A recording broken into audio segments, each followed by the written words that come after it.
Okay, so here we are in sobriety hour, the beginning day, and so we decided we'd walk to Anthony, and I recognized Anthony from Alcoholics Anonymous.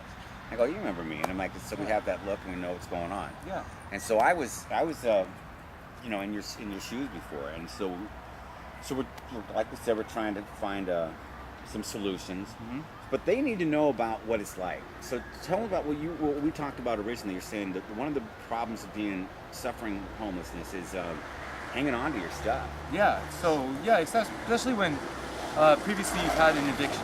Okay, so it's not easy to get into housing. Right. And so when you're on the street and you are trying to go and work, or you need to go somewhere, you need to take care of your business. The problem is that you're leaving all your stuff on the street. If you don't have somebody that you really trust that can watch your stuff, you come back to your place of your, temporary residence, Whatever. Yeah. and your stuff's gone. Right. It's gone through. Your personal belongings are gone. Anything of value is normally taken. Right. And then there you go again. You're starting from the beginning with nothing. It's a constant.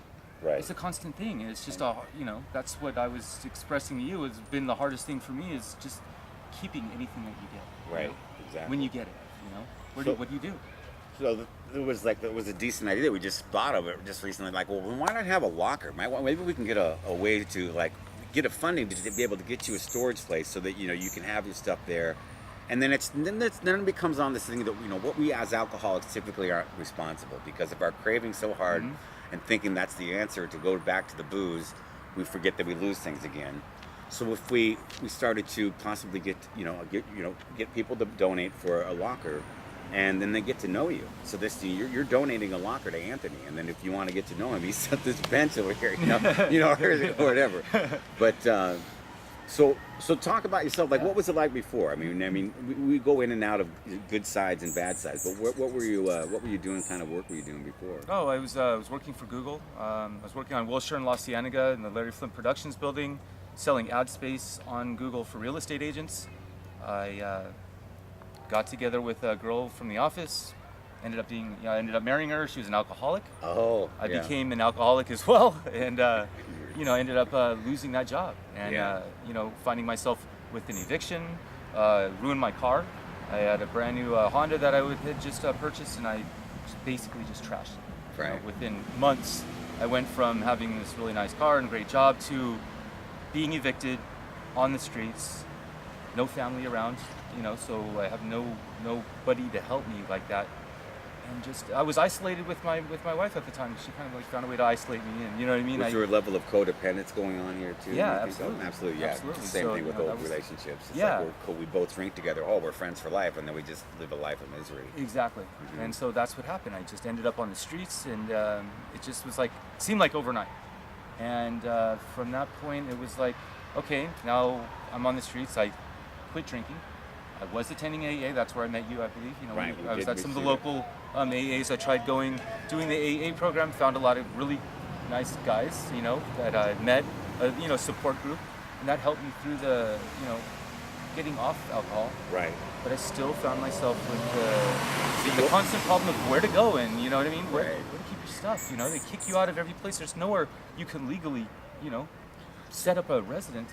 See, there should be a reward for that. I mean, it's like, I'd have troubles of staying sober, but I would stay sober, and I'd have these links but then you would meet the wrong people, and then they'd talk you into partying again, and then you're back losing to everything again, where you had... See, now, there's one thing, now here's a big one to me. When I was homeless for a long 5 years, and all around here, and I jokingly say, well, I wasn't homeless, I just went camping. You laugh at it. But while camping out here, if you have a bike, you're styling. I mean, that takes the weight off your feet. Now, how are things? Are you still capable of get this back into action? And then this is good to go. I like this bike a lot. I recently got it about 2 weeks ago. I traded it for something else that I had, road bike, and I was just actually painting it to make it match. Right? Yeah. Still. This is like my automobile right now is my bike, and I love my bike, so I was just taking it. I got a computer for it. I had some work this weekend, so I made a little bit of money, and I was just investing in. Great. Trying to just hold on. You know what I mean? I have a U-lock for it, so I mean that's the best I can do. Exactly. That's what I do now. And anything that I get, I try to make sure I can secure it. Right, exactly. and that's Right. So you're building blocks to get to back where you're working and you got the place and such like that. But and it's clear to me now that one drink and you're going to lose that bike. Oh, yeah. And you're going to or even smoke. Oh, yeah. I had thought that smoking was okay, and even in AA, there's a lot of people that smoke and don't tell yeah. you that. Oh yeah, yeah. And they were my sponsors, and then so I tried it for a while, and then I realized I'm losing my professionalism, man. I mean, I got 6 years without alcohol, and I'm like, oh, I'll give this smoking thing a try. And it's just another form of escapism. It's another way to not. It's a way, proof for me as a speech major is that you are not impeccable with your word anymore, because your head's floating around and you're not spitting out things that just make you look stupid. Right. And I'm like, man, that's enough, man. That's enough of that trial and error. Mm-hmm. But that's what I've learned in my sobriety here. So.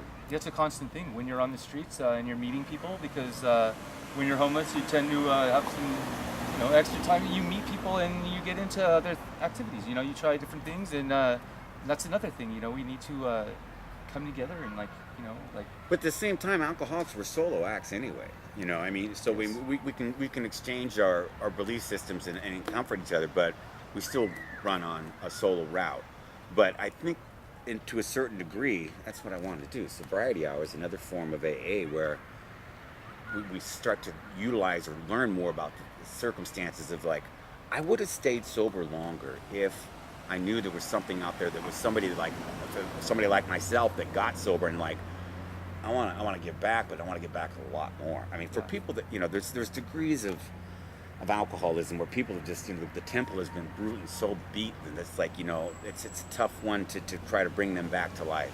Yeah. So I'm not neglecting them, but I'm just saying people like you where you're on your game, you're staying sober and you deserve the next step and then the next step, but you can't do because you just can't make $20 an hour, without a home, without a place to shower. Yeah, that's the thing. Right. When you acquire, you got a sleeping bag, you got a tent, you've got got to have some place to sleep, but you can't leave it all day. Right. You just can't, because people will come and go Right. through all your stuff, and I mean it's just a constant problem. So Right. that's the fine line I've been treading. I'm not big on the whole shelter thing, because Right. the curfews are crazy. You got to be there, and then it's at like 5 It's o'clock. just and- it's yeah. a half step out of jail is what Yeah, this place is. exactly. And so you got some, that's where you have the, we were talking about the difference between alcoholics and addicts. Big difference is that we run solo. We're pretty cordial. We're good-hearted. Mm-hmm. We don't want to hurt anyone, and we find ourselves hurting ourselves with the booze. But then the addicts, boy, when you run into the pure addicts, man, they're conniving. Yeah, oh And, yeah. they will oh, yeah. just be your friend, and then when you're not looking, all of a sudden your bike is gone and they're gone. Exactly, and Active. that's what they do. They sit there and they scheme on ways to come up off each other or what have you. It's Right. ridiculous. They can even work together. Yeah, Exactly. absolutely. And I mean, it's just I've experienced some stuff that happened with me that I just my jaw dropped. I was like, oh my god, Right. really? Like this whole thing has been a charade just to get my bike or to steal from me or what have you. Right, and if you don't, if that's another thing that we could talk about is that the amount of work that you've taken to acquire a good bike should be acknowledged. It's because no one else is acknowledging it but yourself. You're just trying to have the closest thing to a better way of life. Mm-hmm. And if we acknowledge that, like, oh, cool. So now you can maybe take better steps if we could start to get funding for this. It's like, just if they could donate for one person. Oh yeah. So we've met Anthony, and he's clearly a sharp kid, but just got the disease. That's fun. You one drink, one beer, you're toast. Goodbye. Yeah. And we know that about ourselves, but then that's what the whole thing is. Rise up, move on. Yeah. So that's kind of where I'm, what I mean? Right, and it should be a lot about second chances, just because people deserve a second chance. Right. We mess up, we learn from our mistakes, but then we need that other chance. We need some, we need some help. But see, I'm thinking that to solidify not making the second step is all about communication. Yes. Because we clearly can get along easily right now. We could both be pretty successful in whatever we want, right? Oh, absolutely. But I like that what we're lacking, because we're solo artists. Yes. Solo artists, I think, and we could still talk about our why we're succeeding, but we could have groups of, like, I go around and I find other similar situations where people could fit the bill. All right, well, look, we're all meeting we're going to be buying you pizza at somebody's place, and then we're going to talk about well, tell some more stories about, so people can know about the alcoholic mind. You know, we're even one thing to talk about is that even when you're sober, I'm still alcoholic, right? Nice. And so I've realized that in conversation, I have a tendency to go all over the board. I mean, I can talk here and there, here and there, and people are like, hold on, and I'm like, oh, versus you talk to another alcoholic, they can grab that, and they can grab that, and grab that, and just keep the conversation. Yeah. It's for the most part. Yeah, that's very true. But so these are things that we could share. But so this is the beginning, and I love it. yeah. What do you think? So what is another thing you think might be a good awareness as far as some of the difficulties? But that's definitely one of my main concerns. There's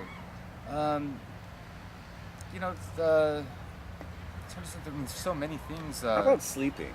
I mean, how do you find a place to crash sometimes? 'Cause it just takes some scouting out and a little bit of sometimes luck that allows you to be somewhere for a little amount of time so that you have right. some kind of place. But again, there is no set place that you can have your stuff. So you're bouncing around. You're constantly getting moved out of places or what have you. I try to keep minimal, and that's because the more campsites. I don't have a bunch of shopping carts and a bunch of trash that I pick up in the alleys. Like some people that have right. and I can understand that it's an eyesore.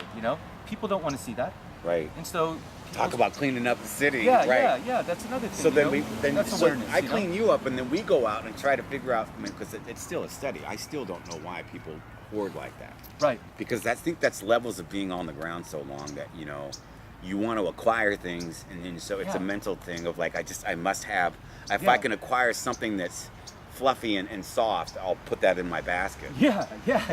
So it's a matter of they have like a huge amount of things that they're never going to use or has no value. But it's funny, we could laugh at this too, is that the way that they protect it. I mean, they will. I mean, you get it's tarped up and chained up. You'd think you'd have if they had their choice, if they could afford a laser beam around it, they would Yeah. Right. But, that again, that shows a level of what people are willing to do to take other people's stuff, and that's wrong. Right. Especially when somebody is homeless, it's like right. Allow them. If there was. I've almost imagined like a place where you can have like a park of some kind, something like the county donates, with somebody that watches it for you, so that you are able to get up, go to work, come back, and have your stuff still there when you come back home. Right. It would be very low cost. Maybe a security guard that sat somewhere and just like made sure that everybody's stuff is just it's kind of like right. I don't know to an extent, because it's just so hard to. You're gone and your stuff is just, what I mean? But then you have to follow the nature of the alcoholic, is that we're still solo artists. Right. I mean, you come here for peace of mind. Right. To be able to separate yourself and look around and to clearly see. See, that was the biggest thing I'll never forget in the world.